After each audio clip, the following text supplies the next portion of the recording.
그의 생애가 이제 때가 돼서 가지만은 그러나 흙으로 갈 적에 다른 예수와를 알지 못하는 사람들이 처해야 할 운명하고는 달리 흙에 들어가서 승리를 한다.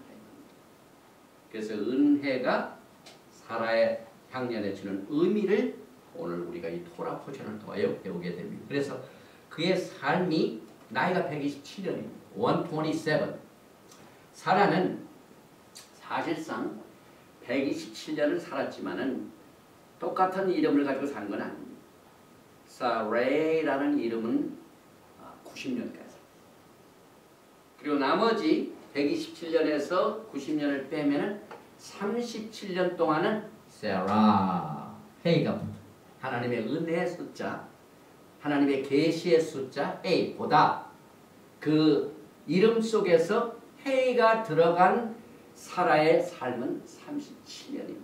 왜냐하면 127년에서 90년 사레이를 빼면은 37년 아닙니다.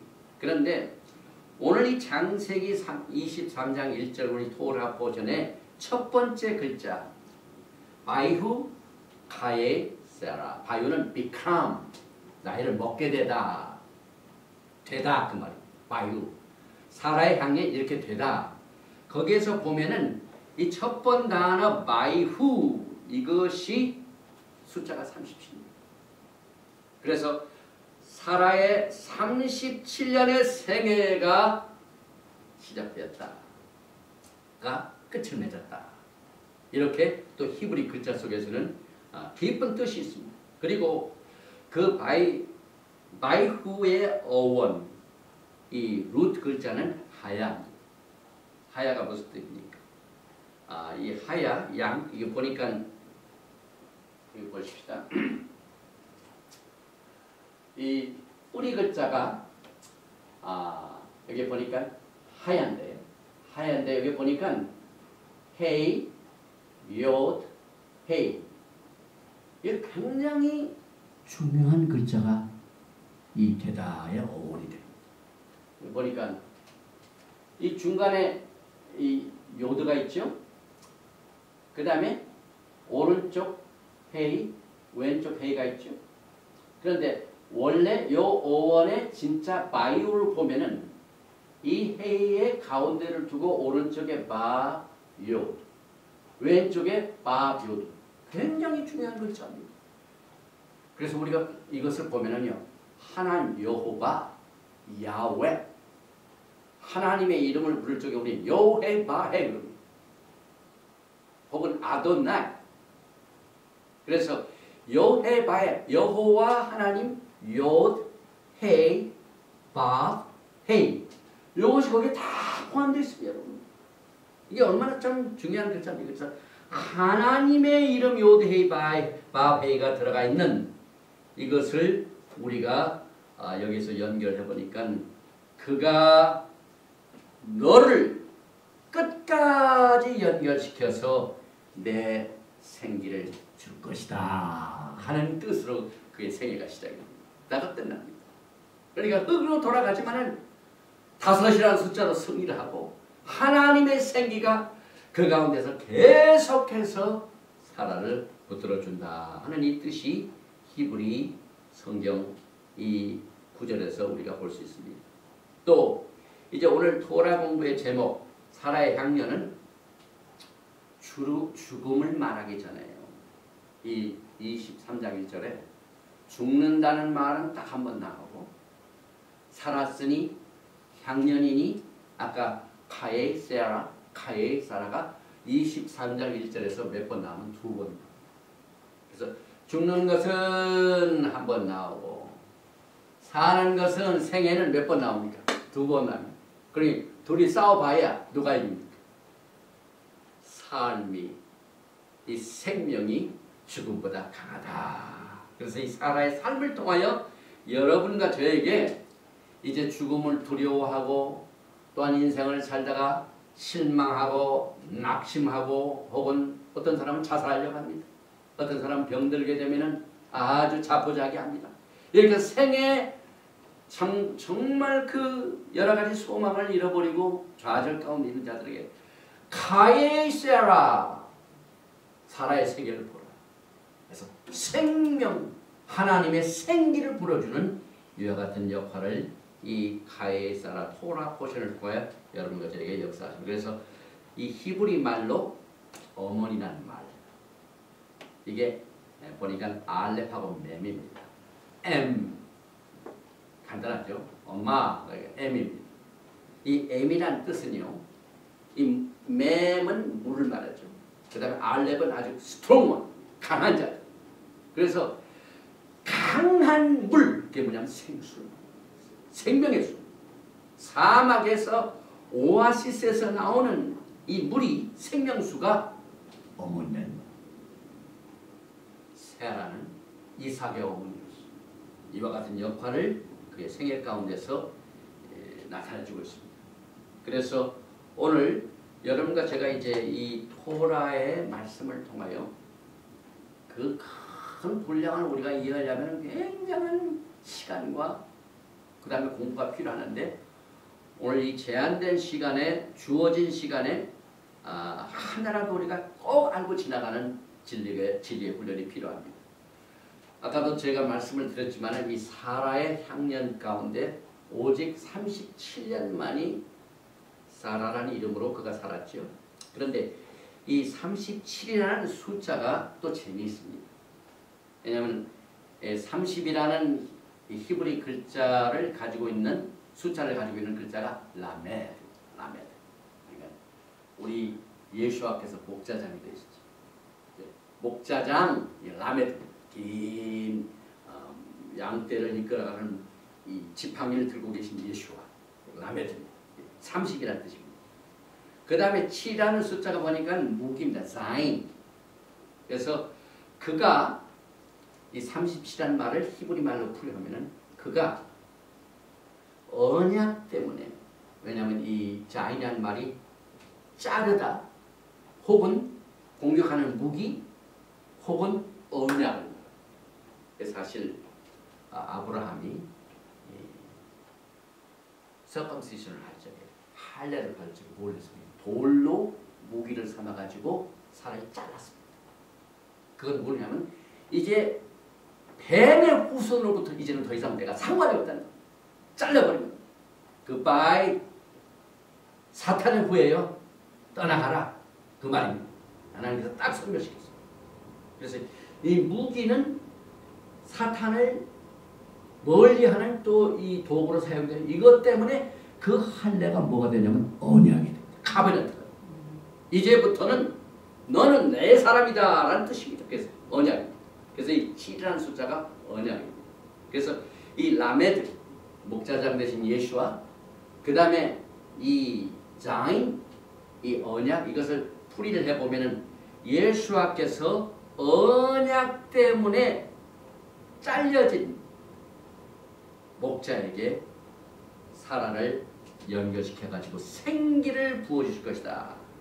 이와 같은 뜻을 이 37이라는 사라의 생애 속에 숫자로 그렇게 숨겨놓으십니다. 그래서 이는 우리 예수와께서 이제 곧 맞아들이게 될 신부들의 restoration 신부들을 반드시 이와 같은 똑같은 패턴으로 여러분과 저를 회복시켜 주십니다.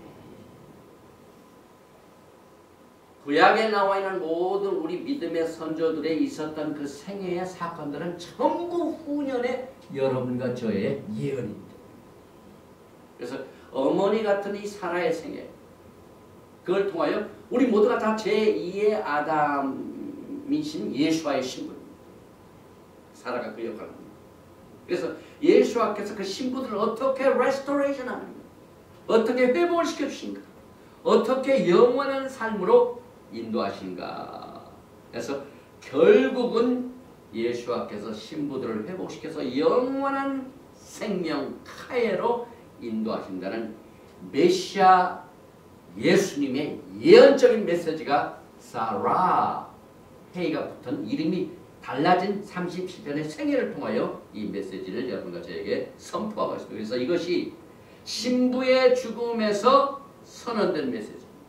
신부들이 이 땅에 살다가 다 못 살고 죽은 사람이 있지만은 사라가 그 길을 먼저 갔습니다. 죽으면서도 승리를 선포한다. 영생을 선포한다. 그래서 사라를 신부를 반드시 예수께서는 회복하신다 하는 메시아의 약속이 사라의 37년의 변화된 이름 속에서 삶을 통하여 여러분과 저에게 사드 레벨로 숨겨진 비밀의 메시지로 여러분과 저에게 지금 깨우쳐주고 있습니다. 결국 이 사라는요, 막벨라 밭에 있는 굴에 묻힙니다. 오늘 창세기 23장 19절 보면 그 후에 아브라함이 그 아내 사라를 가나안 땅 마므레 앞 막벨라 밭 굴에 장사했더라. 마므레는 곧 헤브론이다. 이 사진이 헤브론에 있는 막벨라 굴에 사라의 묘실이 있는 곳입니다. 이 헤브론은요, 우리 이 히브리 뿌리를 공부하는 사람들은 정말 이 헤브론의 중요한 역할을 우리가 다 알고 있습니다. 근데 사실 지금 이 헤브론이 그 피에로의 그 사람들한테 이게 지금 넘어가가지고 굉장히 이제 고생을 하고 있는데, 이 땅이 왜 이스라엘 백성들에게 이 주어진 땅이 왜 이렇게 고통을 받아야 됩니까? 이 땅 문제가 있을 적마다 제일 먼저 우리가 해야 할 일이 원래 땅 문서를 우리가 찾아내요. 그래서 사실상 이 사라의 생애를 통하여 땅 문서를 찾아냅니다. 이 사라가 묻혀 있는 막벨라 굴의 막벨라 그 땅이요, 누가 샀는가 하는 내용이 오늘 원 땅 문서의 그 땅 문서의 주인이 누구인가? 1차적은 하나님이시지만 하나님께서는 누군가를 통하여 주인으로 세우셨습니다. 그래서 왜 아브라함은 막벨라 굴이라는 특정한 지역을 매장지의 목적으로 삼느냐? 여기에 대한 의문점이 나옵니다. 지금 여기에 사라도 있죠, 아브라함도 있죠, 이삭도 있죠. 그 유명한 믿음의 조상들이 묻혀있는 그 굴을 사탄이 얼마나 지금 공격을 합니까? 그래서 이 땅의 주인이 누구인가를, 이 목적을 누구한테 지금 하나님께서 이렇게 성취시켰냐면은, 사라가 죽었을 때 사라의 남편은 아브라함이 엄청난 돈을 주고 샀습니다. 여러분, 400 은세계를. 굉장히 그때 비싼 돈입니다. 그래서 유대인 레바이들은요, 이 사라가 지금 묻혀있는 막벨라 굴에 아담도 거기 매장되었었고 하와도 매장되었고, 그 후에 세라, 아브라함, 이삭, 리브가, 야곱, 레아 이와 같은 믿음의 선지들이 다 거기에 매장되어 있습니다. 그래서 이 막벨라 굴, 영어로는 케이브라고 해요. 케이브. 이 굴이란 말을 이제 히브리 성경에 보면은 창세기에 나오는 거 보면 메아라, 이 굴이란 뜻이 메아라입니다. 그런데 이 메아라를 히브리 말로 연결해 보면은 여기 메노라, 그 다음에 이삭을, 하나님께서 이삭을 바치라는 그 산이 모리아. 그래서 메노라, 모리아, 메아라 연결이 됩니다. 사라가 매장된 그 굴하고요. 그래서 그 어원은 노출이 되다, 이 감춰준 게 아니라 꺼내다 이 말. 그래서 토라에 딱 한 번 나오는 단어입니다. 이 어원이 하박국 3장 9절에 주께서 활을 꺼내고, 활을 이렇게 가지고 있다가 활을 꺼내, 이게 활이 노출이 돼. 그때 뜻입니다. 그 다음에 살을 바로 바라셨나이다. 셀라, 주께서 하수들로 땅을 쪼개셨나이다. 그런데 거기에 이제 하박국 3장 9절에 활을 꺼내고 난 뒤에 활만 가지고 있으면 무슨 뜻입니까? 이 활은 반드시 화살을 거기다 끼워야 이 뭡니까? 기능을 발휘하죠. 그래서 거기에 나와 있는 이 활이라는 뜻은 히브리 말로 쿠프, 커셋, 그 쏘다, 이 화살, 그 뜻입니다. 그런데 이 히브리 관점에서 이 활이 있지 않습니까? 활이 이렇게 둥글게 이렇게 회지 않습니까? 이게 뭡니까? 무지개가 똑같은 뜻으로 무지개.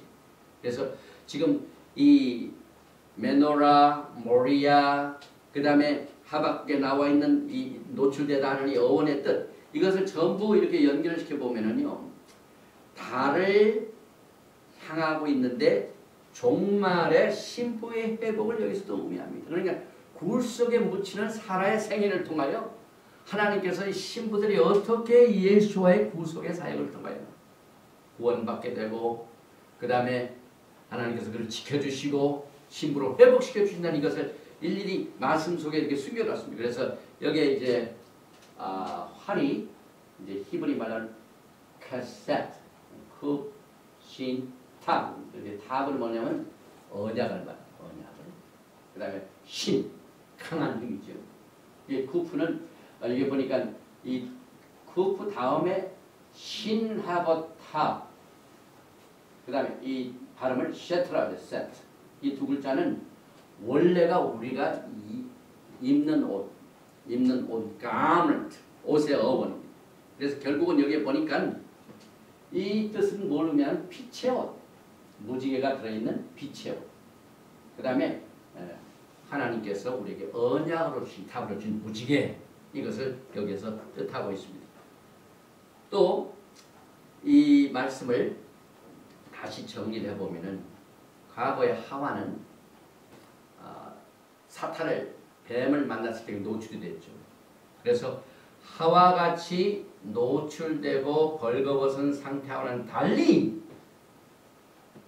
사라와 종말의 신부들은 그렇지 않다는 뜻입니다.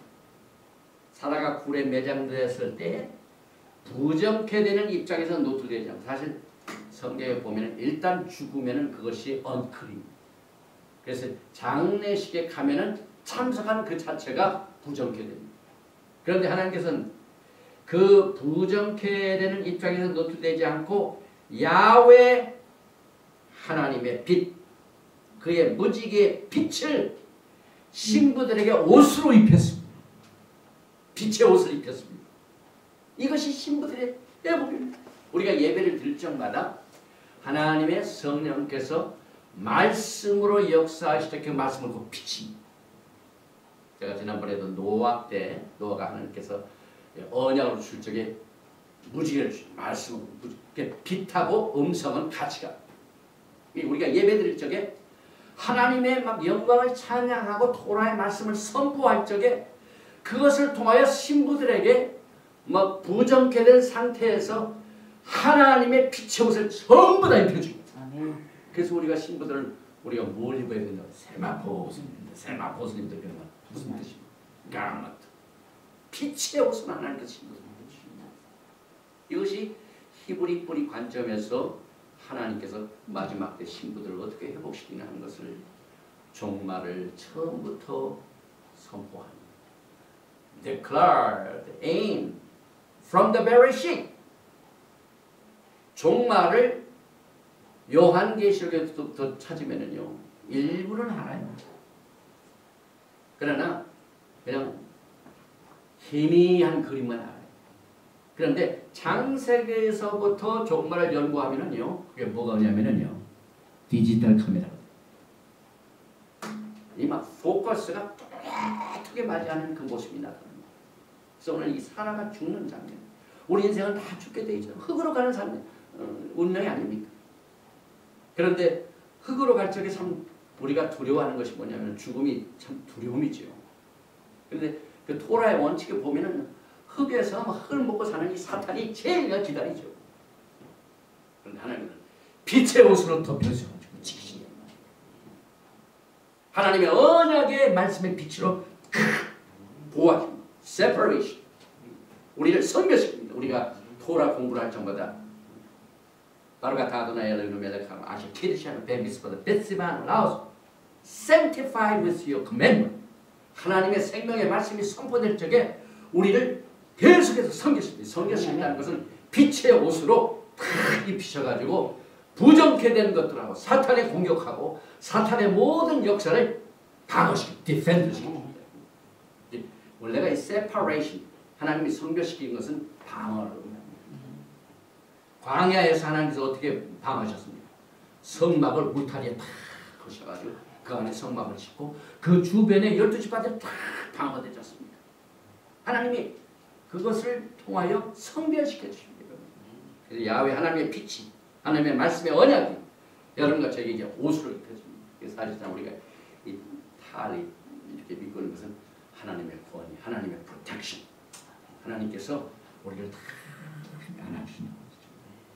우리가 지난번 졸업식 때 여기 이제 메시아니들도 많이 왔고 또 아론의 후예들도 왔고 또 자마이카 유들도 왔고 다 이런 훌륭한 분들이 왔지만 왜 우리가 제가 이 아론의 축복을 하냐면 하나님께서 이 토라 신학교에 한국 학생들 또 2세들 이런 사람들을 훈련시키는 일을 위하여 하나님께서 일단 저에게 어사인먼트를 주셨습니다. 이 어사인먼트를 주신 분들은 오신 모든 하객들 하나님의 복을 빌어줘요.